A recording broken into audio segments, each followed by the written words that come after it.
Hey everybody, welcome to the Elder of Rock. I am Stephen Elder, and today we're going to talk about this album right here, Bruce Dickinson's Accident of Birth.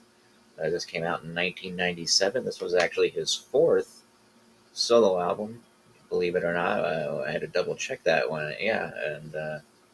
Um, yeah, because he had Tattooed Millionaire, and he had Balls to Picasso, and then he did a project called Skunkworks, which was like more slightly more alternative and also but also Tattoo Millionaire and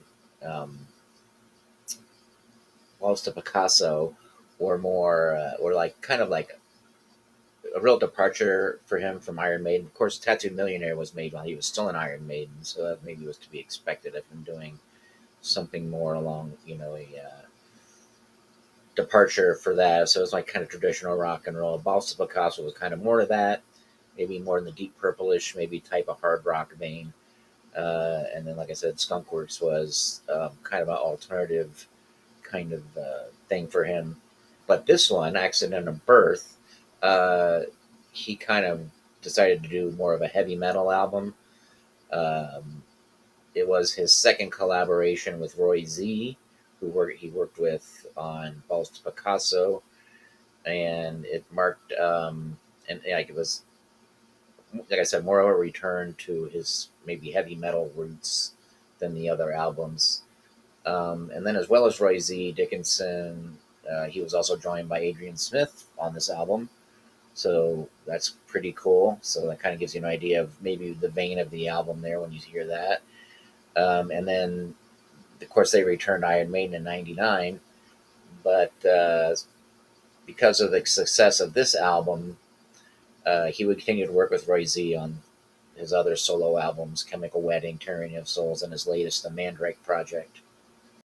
And then, other than, of course, Bruce on vocals and Adrian on guitar, you also got Roy Z on guitar, Mellotron, piano, producer, engineer, mixing, Eddie Casillas on the bass, David Ingram on the drums, and then additional musicians include Sylvia Sy, the violin on Taking the Queen and Man of Sorrows and Ark of Space, Rebecca Yeh, Yeh,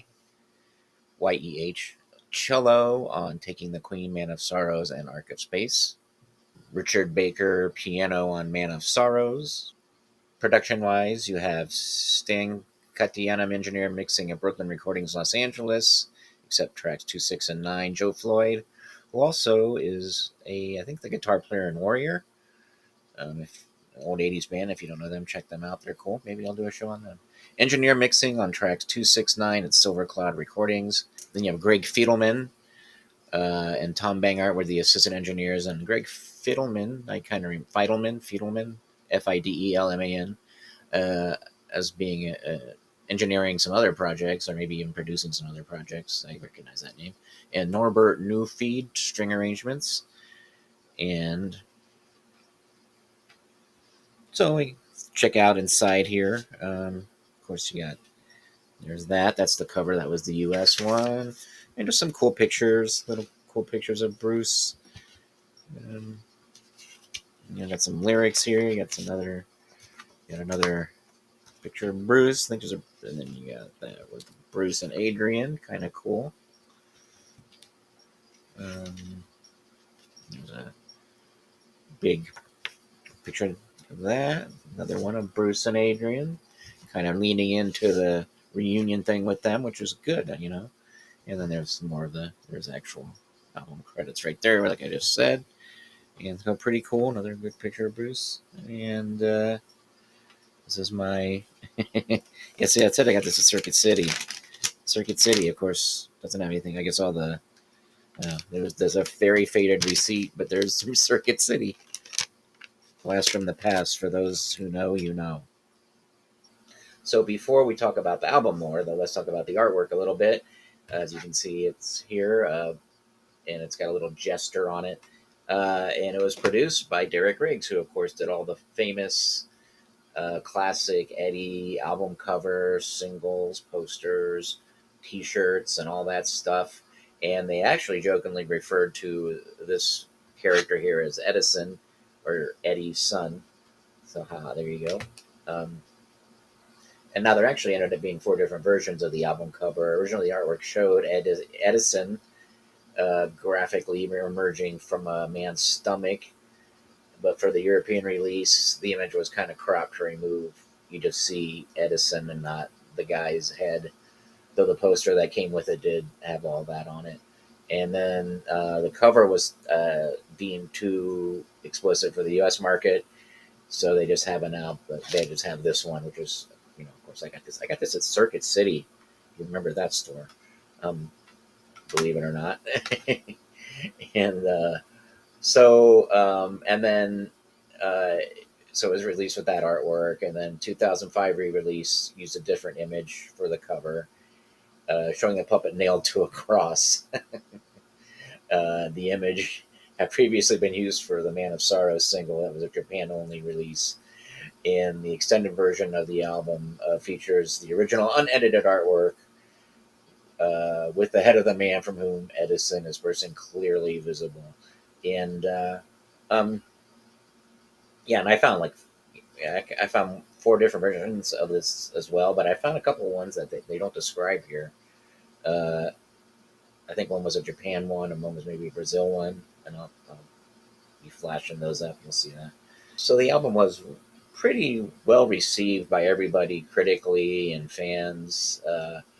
Like I said, it was his return to more of his heavy metal roots. The German magazine Rock Hard previewed Accident of His Birth as the album of the month in May 1997, and the reviewer praised Dickinson's voice in the songwriting, saying Bruce sings like a young god and actually better and more expressive than ever.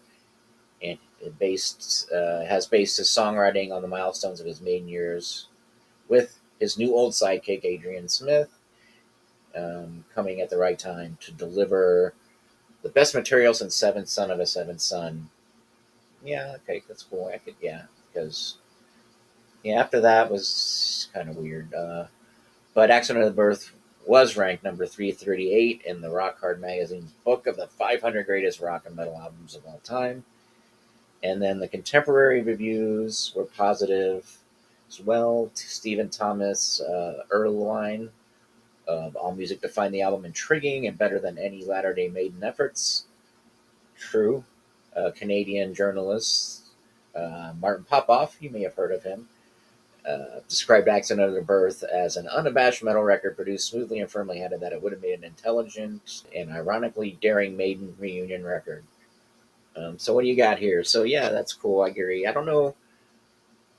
A lot of people think, like, I've heard, like, people might say this is like the missing Maiden. I don't hear really a lot of too much Maiden on here, mostly because it doesn't have Steve Harris on it.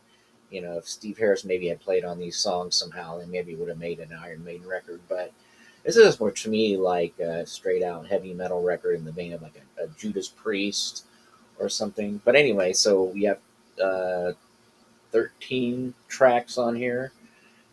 Freak, Toltec, Arrival, Star Children. Great chorus on that one. Taking the Queen. Dark Side of Aquarius, The Road to Hell. Great riff in that one. I love that. Riff in that. Man of Sorrows, that's a good ballad too. See, that's a song I couldn't see Maiden doing. Because it's a little bit like power ballad, not in a bad way. Accident of Birth, great chugging riff on that one. Da, da, da, da, da, da, da, da, da. Great one. The Magician. Now, The Magician is a really cool tune, but there's a riff in there. The main riff kind of reminds me of, I think it's Looking for Today by Black Sabbath, off of Sabbath, Bloody Sabbath. Like, the riff kind of reminds me of that. Not as a rip off, but there's a similarity to it. That's when I first heard that song. That other song came to mind. Welcome to the Pit, Ghost of Cain, Omega, and Ark of Space, which closes the album. And that's something Bruce, I noticed, does. He closes an album instead of on like a hard rock thing. He usually closes it on maybe some kind of a acoustic type of ballad, and that's kind of cool. I like that. It's not a bad album closer. He did that on his last album. He did it on Balls to Picasso, closes with kind of a Tears of the Dragon, I think is that one. So anyway, so there you go. I like this record a lot. Tell me what you think of it. What your favorite songs might be, and if you think it was a Lost Maiden record. I understand because people were really kind of clamoring for maybe a more of a classic Maiden thing because Maiden was doing those records with Blaze Bayley at the time, and so I could kind of understand that. That people would. I think they just wanted a traditional Maiden record with the voice, and Bruce Dickinson's got the. Of course, he's pretty much the voice of Maiden now, despite those who might like Paul Di'Anno and the few that might like Blaze Bayley, but he kind of is considered the voice of Maiden, I would say. And it was just a really good record. I enjoyed it a lot. I still enjoyed it as I was listening to it again. And Adrian Smith, yeah, definitely good. It was good to hear them back as well. I think that's another reason why people kind of think it's a Lost Maiden record, kind of gives it that flair. And I'm not going to argue vehemently against it. But anyway, so there you go. Accident of Birth by Bruce Dickinson, the Elder of Rock. Thank you for watching. The Elder of Rock.